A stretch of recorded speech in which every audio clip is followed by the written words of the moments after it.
Those of you that been with me since day one know that I am a big LG fan. I have the stylos, several stylos, not just one edition of them, and I think LG makes some great phones. So as I was looking around and doing some readings, by the way, the link for this article is in the description. I had to do read about this review, because I was considering purchasing the LG V40. And this is what I read, and you guys, like I said, click in the link below so you could go over this over and over if you want to believe facts. So, this is the LG V40 review. The best LG's ever built still isn't quite enough. Let's find out. There's a picture of the LG V40. The LG V40 is almost certainly the best smartphone the company has ever released. Ever released. It has the best cameras, the best display, the best performance, and the most refined design of any LG phone ever. In 2018, that just isn't enough to make more than and also ran in the high-end smartphone space. At $950 unlocked, the V40 seeks to play in the smartphone big leagues with the Galaxy Note 9 and iPhone XS. The sad truth is that for all this phone does right, it does just enough wrong, or simply not as well, to knock itself out of contention. Middling battery life, bizarre decisions around photo processing, and a near total lack of distinguishing capabilities for all but hardcore LG fans, if such a thing exists, already put LG behind Samsung, Google, and Apple. Shipping with the year-old version of Android at a price nearing $1,000 do little to add to the V40's appeal. If this all sounds like a lot of nitpicking, you're not wrong. The V40 story isn't one of failure, it's of the exceptional success to which it will inevitably be compared. Let's look at the specs, and this is what it's all about. It has a Snapdragon 845, 6 gigabytes of RAM, 64 gigabytes of storage.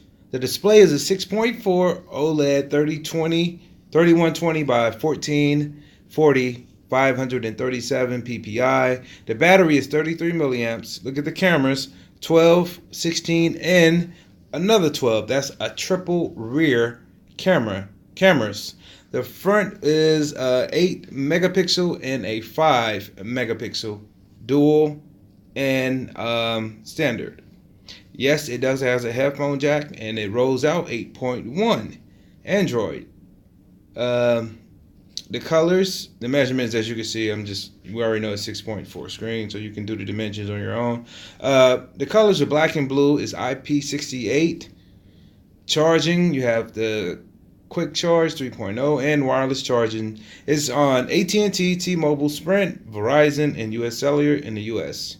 These are the prices. Unlock, you can get it for $950 at AT&T, $950, T-Mobile, $920, Sprint, $960, Verizon, $980. The display. LG's OLED has vastly improved this year with no more ugly blue shift and much more vivid, bold colors. Brightness seems noticeably better too. The features, IP68 ruggedization, wireless charging, a headphone jack, SD slot. Google has its own assistant button and 5 cameras. The V40 doesn't skimp on the extras. Launcher, stock LG launcher.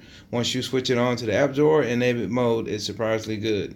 It has a Google Discovery feed, while basic, it offered me no reason to switch it over. Cameras, for all the reasons, offering 3 real lenses means that the V40 can shoot one scene 3 meaningful different ways. That's pretty cool. Headphone jack, an increasingly rare feature at any price. LG's not just provided a headphone jack, it's the same quad DAC audiophile set up featured on some V40 models. The not so good, the battery. The battery life on the V40 is average, they're saying. The Pixel XL manages considerably better than that and the Note.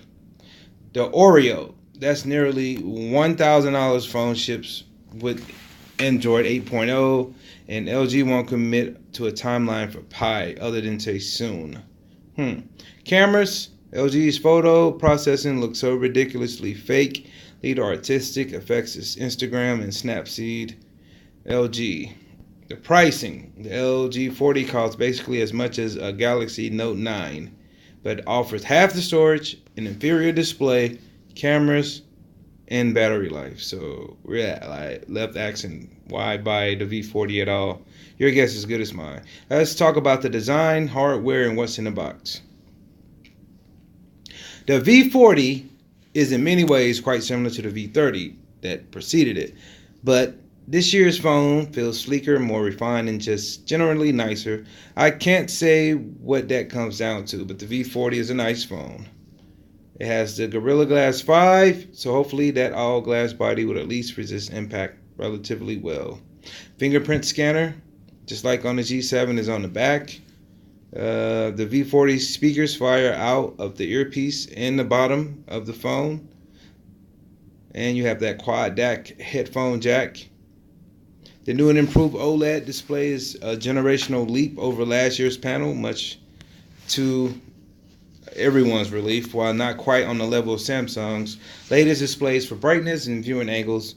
These new LG OLEDs are pleasant to behold. The screen supports HDR2, so you can really take advantage of that expanded color gamut in apps like YouTube and Netflix. In the box, you'll find an LG quick charger, like we just said earlier. The cameras. Now, this is where I was very, very happy to see that they had 5 cameras, but a lot of people don't like the way the photos come out in the LG cameras. They're processed to the point of looking cartoonish. They don't look remotely realistic. So you're getting complaints about that. So here's a picture. Let's take a look at it. Wow, look at the AT&T park in the background. If you really would look, you can't. It's not clear. So you take a zoom in, look at that. You can't really, AT&T park, you don't see it like crispy clear. So I could see what they're talking about. Switching between the V43 cameras often take too long. LG's new camera gimmick doesn't make up for the lackluster performance. Triple shot mode is nothing. Wow.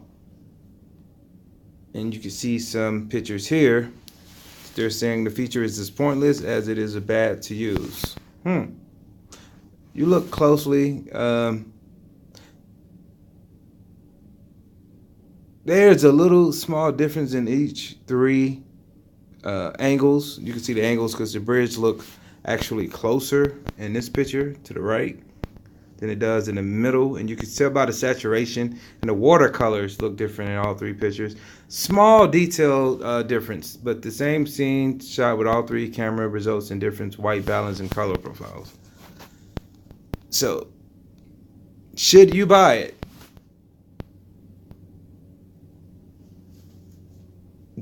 There simply isn't a good reason to pick up the V40 unless you get an extra big discount on it. The V40 is a good phone, but the places where it isn't. Wow. So, this review saying for all LG does to improve and iterate on its flagship phones, its competitors continue to do better. That's the real problem here. So, buy it if you dig LG's weirdo photo processor and really like the idea of 3 cameras. If you can get an extremely good deal on it, don't buy it if battery life is a major concern. You want fast software updates. If you want the best value for your money. So there you have it. It's kind of like I'll say mixed review, but I'm an LG fan, and I was really rooting for this V40 to be the flagship phone that would put LG up to standard with Apple in Google towards the Pixel, and you know, with the iPhone, and up there with the Note. But once again, you know, this is going to be pushed back down because you know it's not getting the right reviews, and it's, you can see some of the pictures are not looking as good as they should. For that price, of course, you're going to complain. That's $1,000, man. So really can understand that. But what do you guys think? Like this video, leave your comments, subscribe.